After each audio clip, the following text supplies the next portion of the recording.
Welsh Corgi Pembroke. See on üks tilluke, intelligentne koerake, kellel on ääretult aktiivne meel ning kes januneb kõik võimalike vaimsete väljakutsete järele. Ta täidab püüdlikult kõik sinu palved, ta on sõbralik, lõbus ja seltsiv kaaslane. Lapsed armastavad teda ja ka temale meeldib nende väikeste inimestega aega veeta. Isegi kui nad teda vahel näpistavad, on ta lastega kannatlik ning hell.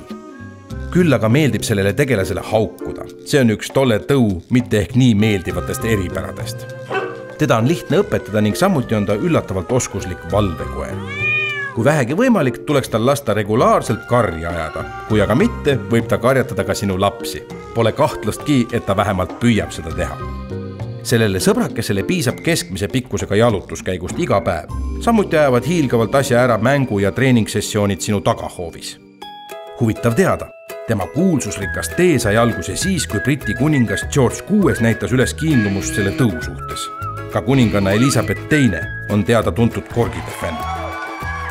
Welsh Corgi Pembroke, kiire taibuga koer, kes vajab enda kõrvale sama terava meelega peremeest.